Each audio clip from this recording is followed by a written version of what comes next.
اعوذ باللہ من الشیطان الرجیم بسم اللہ الرحمن الرحیم نحمدہ ونصلی ونسلم علی رسولہ النبی الکریم اما بعد فاعوذ باللہ من الشیطان الرجیم بسم اللہ الرحمن الرحیم اللہم صلی علی سیدنا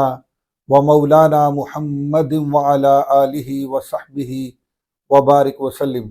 معزز طلباء و طالبات و معزز سامعین گرامی، السلام علیکم ورحمۃ اللہ وبرکاتہ۔ آج الحمدللہ ہم گلستان سعدی کے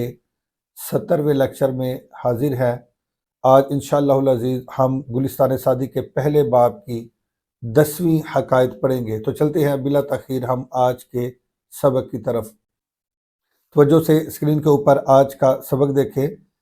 حضور سیدنا شیخ شرف الدین سعدی شرازی رحمۃ اللہ علیہ آپ گلستان سعدی کے پہلے باب میں جو 10ویں حقائق لے کے آئے ہیں، آپ لکھتے ہیں: بربالین تربت یحییٰ پیغمبر علیہ السلام معتکف بودم در جامع دمشق۔ شیخ سعدی رحمۃ اللہ علیہ آپ لکھتے ہیں کہ میں دمشق کی جامع مسجد میں پیغمبر حضرت سیدنا یحییٰ علیہ السلام کی قبر انور کے سرحانے معتکف تھا۔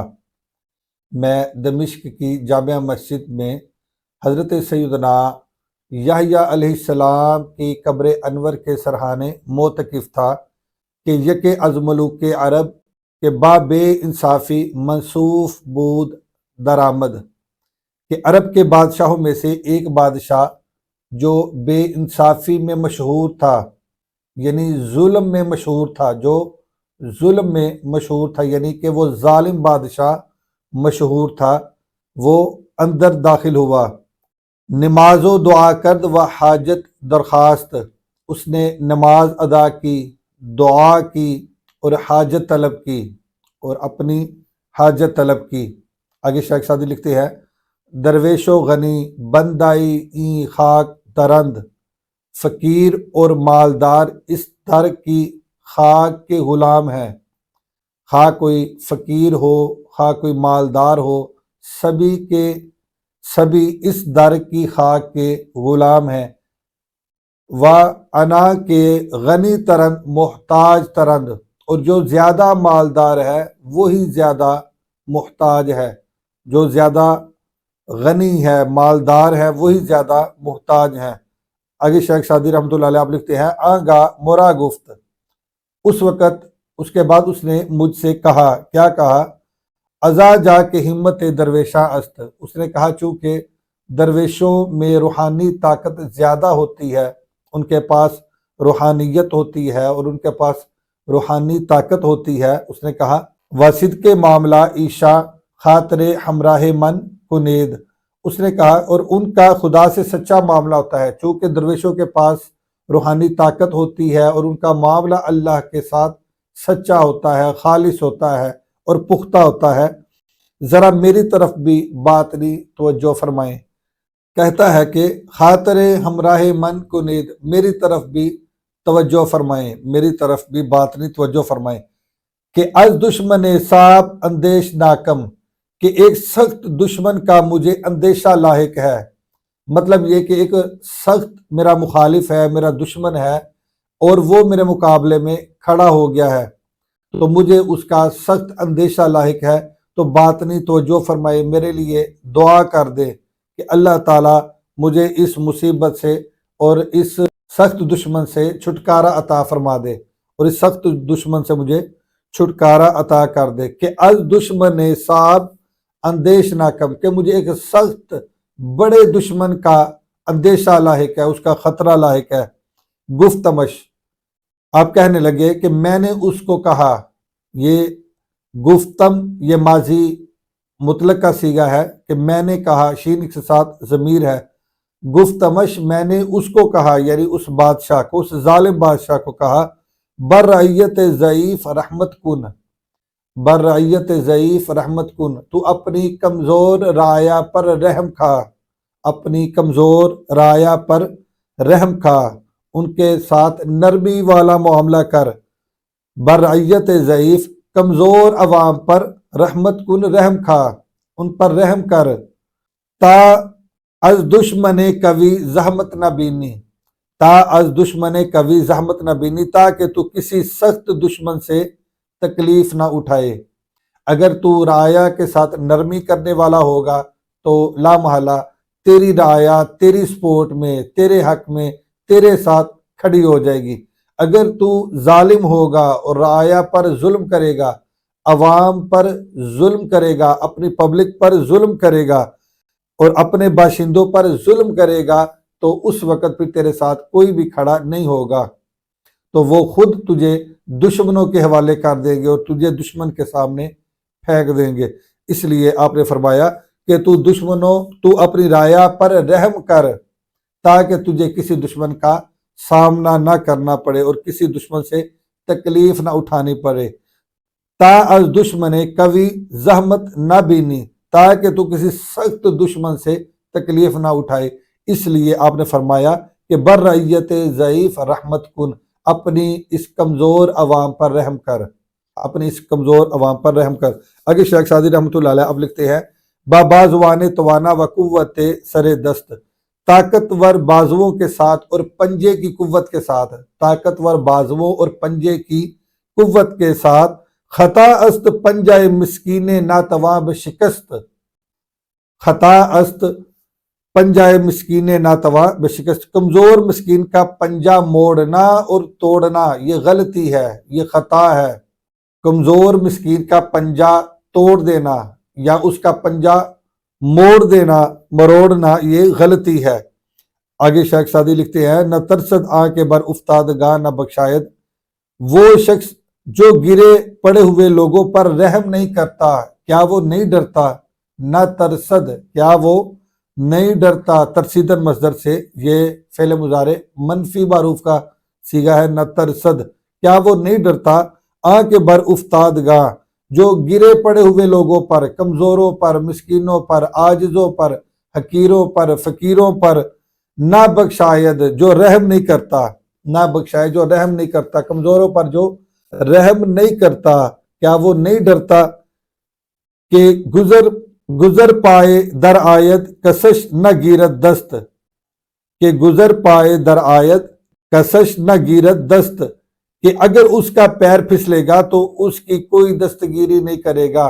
کہ اگر اس کا اپنا پاؤں پھسلے گا تو پھر اس کی بھی کوئی مدد نہیں کرے گا۔ مراد یہ کہ جب وہ خود کسی مصیبت میں مبتلا ہوگا، جب خود کسی مصیبت میں گرفتار ہوگا تو پھر اس کی بھی کوئی مدد نہیں کرے گا۔ کیا وہ شخص نہیں ڈرتا جو مسکینوں پر، کمزوروں پر، بیچاروں پر رحم نہیں کرتا،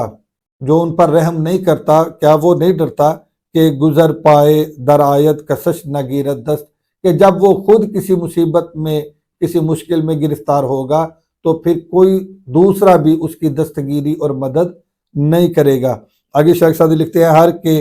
تخم بدی کشت و چشم نیکی داشت، جس کسی شخص نے بدی کا بیج بویا، ہر آنکھ کے تخم بدی کشت، جس کسی نے بدی کا بیج بویا، وہ چشم نیکی داشت، اور اس سے بلائی کی امید رکھی، یعنی کرتا تو برائی ہے لیکن دوسروں سے بلائی کی امید رکھے، خود برائی کرے، خود ظلم کرے لیکن دوسروں سے رحم کی امید رکھے، اور دوسروں سے رحم کی امید رکھے۔ ہر آنکھ کے تخم بدی کشت و چشم نیکی داشت، جو خود برائی کا بیج بوتا ہے اور اس سے بلائی کی امید رکھے۔ دماغ بہودہ پخت و خیال باطل بست، تو وہ بہودہ یعنی فضول اپنا دماغ پکاتا ہے اور باطل خیال باندھتا ہے، فضول اپنا دماغ پکاتا ہے اور باطل خیال باندھتا ہے۔ آگے شیخ سعدی لکھتے ہیں زے گوش پمبا بیروں آر و دادے خلق بدے، کان سے روئی باہر نکال، کان سے روئی باہر نکال اور مخلوق کو انصاف دے، و داد خلق بدے، اور مخلوق کو انصاف دے، اپنی رعایا کو انصاف دے، اپنی پبلک کو انصاف دے، اپنی عوام کو انصاف دے۔ اپنے کان سے روئی باہر نکال، مراد یہ کہ غفلت کو ختم کر، غفلت کو چھوڑ اور رعایا کو انصاف دے، ان سے انصاف کر۔ وگر تو می نہ دہی داد روزے دادے ہست، اگر تو انصاف نہیں دے گا تو یاد رکھ کہ انصاف کا ایک دن ضرور مقرر ہے۔ اگر تو انصاف نہیں دے گا تو انصاف کا ایک دن ضرور مقرر ہے، اس دن تو انصاف ہوگا، اور اس دن اللہ جل مجدہ الکریم خود انصاف فرمائے گا، اس دن سب کے ساتھ انصاف کیا جائے گا۔ آگے شیخ سعدی رحمۃ اللہ علیہ اب لکھتے ہیں، بنی آدم اعضائے یک دیگرند، آدم کی اولاد ایک دوسرے کے اعضاء ہے، آدم کی اولاد ایک دوسرے کے اعضاء ہے، کہ در آفرینش ز یک جوہرند، کیونکہ وہ پیدائش میں ایک ہی نسل سے ہے، کیونکہ وہ پیدائش میں ایک ہی نسل سے ہیں، یعنی حضرت سیدنا آدم علیہ السلام کی تمام اولاد یہ ایک دوسرے کے اعضاء کی مانند ہیں، ایک دوسرے کے اعضاء کی مانند ہے۔ کیوں کہ در آفرینش ز یک جوہرند، کیونکہ وہ پیدائش میں ایک ہی نسل سے ہیں، ان کی اصل ایک ہے۔ آگے شیخ صدر رحمۃ اللہ علیہ آپ لکھتے ہیں، جو عضو با درد آورد روزگار، اگر زمانہ کسی ایک عضو میں درد پیدا کرے، اگر زمانے کی طرف سے کسی ایک عضو میں درد پیدا ہو جائے، وہ درد پیدا کر دے، دیگر عضو ہارا نہ مانت قرار، تو دوسرے اعضاء کو بھی قرار نہیں رہتا،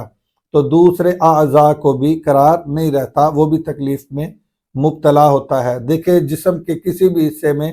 تکلیف ہو تو تمام جسم کراہتا ہے، تمام جسم اس کے ساتھ متاثر ہوتا ہے، تمام اعضاء اس درد کو محسوس کرتے ہیں۔ شیخ سعدی رحمۃ اللہ علیہ آپ یہ لکھتے ہیں کہ چو عضو بدرد اورد روزگار، اگر زمانہ کسی ایک عضو میں درد پیدا کر دے، اس کو تکلیف دے، درد دے، دیگر عضو ہارا نہ مانت قرار، تو پھر دوسرے اعضاء بھی قرار سے اور چین سے نہیں رہتے، ان میں بھی بے قراری آتی ہے، ان میں بھی بے چینی آتی ہے، ان میں بھی وہ درد سرایت کر جاتا ہے۔ آگے شیخ سعدی لکھتے ہیں، تو کز محنت دیگراں بے غمی، تو کہ دوسروں کی تکلیف سے بے غم ہے، تو کہ جو دوسروں کی تکلیف سے بے غم ہے، نہ شاید کہ نامت نہند آدمی، تو اس قابل نہیں کہ لوگ تجھے آدمی کہیں، راز یہ کہ تو آدمی کہلوانے کے لائق اور قابل نہیں۔ کب؟ جب کہ تو دوسروں کی تکلیف سے بے غم ہو، اگر تجھے دوسروں کی تکلیف محسوس نہ ہو اور ان کی تکلیف تو اپنے دل میں اپنے اندر محسوس نہ کرے، تو پھر تو انسان کہلوانے کے لائق نہیں، تو پھر تو انسان کہلوانے کے قابل نہیں، کیونکہ تمام بنی نوع انسانی، یہ تمام حضرت سیدنا آدم علیہ السلام کی اولاد، یہ ایک دوسرے کے اعضاء ہے، یعنی اولاد آدم گویا ایک جسم کی مانند ہے، اور اس کے کل افراد یہ گویا اعضاء ہے، یہ اعضاء کی مثل ہے۔ تو اگر کسی عضو میں تکلیف ہو تو تمام جسم کا حصہ متاثر ہوتا ہے، بے قرار ہوتا ہے، بے چین ہوتا ہے، اس درد کی حرارت کو، اس کی شدت کو وہ محسوس کرتا ہے۔ تو شیخ سعدی رحمۃ اللہ علیہ آپ یہی فرماتے ہیں کہ اگر تو لوگوں کی تکلیف سے بے غم ہے، اگر تجھے ان کی پرواہ نہیں، کوئی غم نہیں، اگر ان کی تکلیف تجھے تکلیف نہیں دیتی، تجھے تکلیف میں مبتلا نہیں کرتی، تجھے بے قرار اور بے چین نہیں کرتی، تو انسان کہلانے کے بھی قابل نہیں۔ تو امید ہے کہ آج کا لیکچر بھی آپ نے اچھے طریقے سے سماعت کیا ہوگا۔ آج کے لیے اتنا ہی کافی ہے۔ اللہ حافظ۔ السلام علیکم ورحمۃ اللہ وبرکاتہ۔